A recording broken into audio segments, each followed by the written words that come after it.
Good afternoon, students. Today we are going to discuss limitations of Bohr's theory of hydrogen atom. Hydrogen atom యొక్క bores theory దేని గురించి, hydrogen atom గురించి, వాటి యొక్క limitations ఏంటో మనం నేర్చుకుందాము. ఇది ఐపీఈలోకి వచ్చేవరకమ్మా ఇది 4 మార్క్స్ టాపిక్. ఓకే, అదేంటో చూద్దాం. ఫస్ట్ది limitations of Bohr's theory of hydrogen atom అని హెడ్డింగ్ పెట్టి మనం కొన్ని పాయింట్స్ రాయాలి. ఫస్ట్ పాయింట్ చూడండి.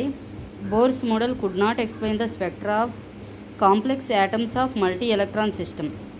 ఓకేనా, ఏం ఎక్స్ప్లెయిన్ చేయలేకపోయిందంట Bohr's model spectra complex atoms of multi electron system. Complex atoms అంటేనే నెంబర్ ఆఫ్ ఎలక్ట్రాన్స్ ఉన్న సిస్టమ్ని కాంప్లెక్స్ యాటమ్స్ అంటాం. ఓకే, అంటే హైడ్రోజన్ ఉందనుకో, అది కాంప్లెక్స్ యాటమ్ అవ్వదు. మిగతావన్నీ హైడ్రోజన్ యాటమ్ కాంప్లెక్స్ స్పెక్ట్రా అవుతాయి. ఎందుకండి అంటే కాంప్లెక్స్ యాటమ్స్ ఎందుకు అవుతాయి అంటే ఒకటి కంటే ఎక్కువ ఎలక్ట్రాన్స్ ఉంటాయి అన్నమాట. ఒకటి కంటే ఎక్కువ ఎలక్ట్రాన్స్ ఉంటాయి కాబట్టి వాటిని మల్టీ ఎలక్ట్రానిక్ సిస్టమ్ అంటాం. ఓకేనా, ఈ మల్టీ ఎలక్ట్రాన్ సిస్టమ్ దేనికి ఉంటుంది? కాంప్లెక్స్ యాటమ్స్కి ఉంటుంది. ఓకేనా, ఆ కాంప్లెక్స్ యాటమ్ యొక్క స్పెక్ట్రమ్స్ని బోర్స్ మోడల్ ఎక్స్ప్లెయిన్ చేయలేకపోయింది. ఇది ఫస్ట్. ఓకేనమ్మా, first drawback or limitation. It could not explain difference in the intensities of emitted radiation.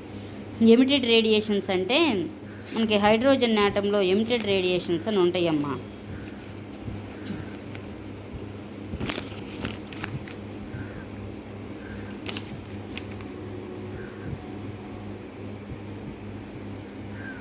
ఓకేనా, స్పెక్ట్రల్ సిరీస్ ఉంటాయి. ఒక నిమిషం,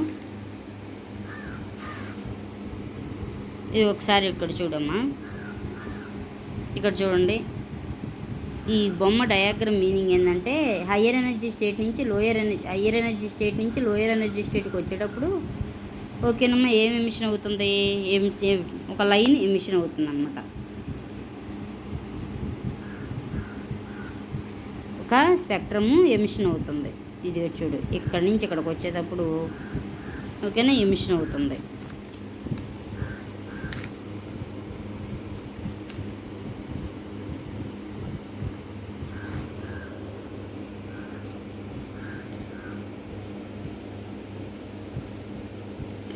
It could not explain the difference in the intensities of emitted radiations. Emitted radiations యొక్క ఇంటెన్సిటీలో డిఫరెన్స్ని explain చేయలేకపోయింది. ఏంటిది? Bohr's theory of hydrogen atom. It could not explain the difference in the intensities of emitted radiation. Emitted radiations యొక్క ఇంటెన్సిటీస్లో డిఫరెన్స్ని explain చేయలేకపోయింది. ఓకేనా, ఏంటిది? బోర్స్ థియరీ అనమాట. ఓకేనా, అంటే ఒక్కొక్క లైన్ ఏమైంది, లైన్స్ చూశారు కదా, ఒక్కొక్క లైన్ ఏమో ఎక్కువ ఇంటెన్సిటీతో ఉంటుంది, ఒక్కొక్క లైన్ ఏమో తక్కువ ఇంటెన్సిటీతో ఉంటుంది. ఎందుకు ఇట్లా డిఫరెన్స్ అన్న దాని గురించి కూడా బోర్స్ థియరీ ఎక్స్ప్లెయిన్ చేయలేకపోయింది. థర్డ్ వన్ చూడండి, ఇది మొత్తం మీరు రాయాల్సిన పని లేదమ్మా, ఇక్కడ నుంచి ఇక్కడ వరకు గుర్తుపెట్టాను చూడండి. This theory does not explain the fine structure of spectral lines in the hydrogen atom. Hydrogen యాటంలో ఇందాక చూసాం కదా, లైన్స్ ఇట్లా ఉన్నాయి. ఆ లైన్స్ ఒక లైన్ అయితే సరిపోయింది కదా, ఒక్కొక్క లైన్ 3 లైన్స్ 4 లైన్స్ అట్లా ఎందుకు ఉన్నాయి అంటే ఓకేనంటే ఒక స్పెక్ట్రల్ లైను 4-5 లైన్స్గా ఉండటాన్ని ఏమంటామంటే ఫైన్ స్ట్రక్చర్ అంటాం. Fine structure of spectral lines అంటాం. ఓకేనా, ఈ ఫైన్ స్ట్రక్చర్ ఆఫ్ స్పెక్ట్రల్ లైన్స్ని, హైడ్రోజన్ యాటంలో ఉన్న ఫైన్ స్ట్రక్చర్ ఆఫ్ స్పెక్ట్రల్ లైన్స్ని ఈ థియరీ ఎక్స్ప్లెయిన్ చేయలేకపోయింది.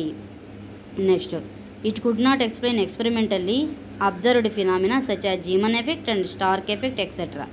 ఇంకా బోర్స్ థియరీ ఏం ఎక్స్ప్లెయిన్ చేయలేకపోయింది? జీమన్ ఎఫెక్ట్ని, స్టార్క్ ఎఫెక్ట్ని, వీటిని ఎక్స్ప్లెయిన్ చేయలేకపోయింది. ఎక్స్పెరిమెంట్గా అబ్జర్వ్ చేసినప్పుడు జీమన్ ఎఫెక్ట్ అంటే ఏంటిదంటమ్మా, మ్యాగ్నెటిక్ ఫీల్డ్లో లైట్ నుంచినప్పుడు నంబర్ ఆఫ్ లైన్స్గా స్ప్లిట్ అవ్వడాన్ని జీమన్ ఎఫెక్ట్ అంటారు. స్టార్క్ ఎఫెక్ట్ అంటే ఎలక్ట్రిక్ ఫీల్డ్లో ఒక స్పెక్ట్రల్ లైన్, అంటే that means that related to the wave length అనమాట. ఒక వేవ్ లెంత్ కలిగినటువంటి ఒక స్పెక్ట్రల్ లైన్ మనం ఉంచినట్లయితే దేంట్లో ఉంచుతాము? మనం ఎలక్ట్రిక్ ఫీల్డ్లో ఉంచినట్లయితే స్పెక్ట్రల్ లైన్ని, అది కూడా నెంబర్ ఆఫ్ స్పెక్ట్రల్ లైన్స్గా కనిపిస్తుందంట. దాన్ని మనం స్టార్క్ ఎఫెక్ట్ అంటాం. ఓకేనా, వీటి గురించి ఏమి కూడా ఎక్స్ప్లెయిన్ చేయలేకపోయింది. ఏంటిది? Bohr's theory. Next, it is silent about the wave properties of the electrons. అసలు దేని గురించి అసలు మాట్లాడలేదంటే ఎలక్ట్రాన్కి వేవ్ ప్రాపర్టీ ఉంటుంది కదా, అసలు దాని గురించి మెన్షనే చేయలేదు, దాని గురించి మాట్లాడాలి. అందుకని ఇట్ ఈస్ సైలెంట్ అబౌట్ అని రాశారు. Bohr's model does not explain why the orbits are circular, why elliptical orbits are also possible. ఇంకా ఏం ఎక్స్ప్లెయిన్ చేయలేకపోయిందంటే, మరి బోర్స్ మోడల్ ఏం చెప్తుంది, ఫస్ట్ పాస్టులేట్లో న్యూక్లియస్ చుట్టూ ఎలక్ట్రాన్స్ సర్క్యులర్ ఆర్బిట్స్లో తిరుగుతూ ఉంటాయి అని చెప్పింది కదమ్మా. మరి న్యూక్లియస్ చుట్టూ ఎలక్ట్రాను సర్క్యులర్ ఆర్బిట్లో తిరుగుతూ ఎందుకు ఉంటుంది? ఎలిప్టికల్ ఆర్బిట్స్ కూడా అక్కడ పాసిబుల్ అవుతాయి కదా, మరి ఎందుకు ఓన్లీ సర్క్యులర్ ఆర్బిట్స్లోనే తిరగాలి అన్నదాని గురించి కూడా బోర్స్ మోడల్ ఎక్స్ప్లెయిన్ చేయలేకపోయింది. ఓకేనా, ఇవి 6 కూడా బోర్స్ మోడల్. ఓకేనా, Bohr's model limitations of Bohr's theory of hydrogen atoms, అంటే బోర్స్ థియరీ ఆఫ్ హైడ్రోజన్ ఆటంలో లిమిటేషన్స్. ఓకేనా, ఇక్కడ వరకు. Okay, thank you for watching.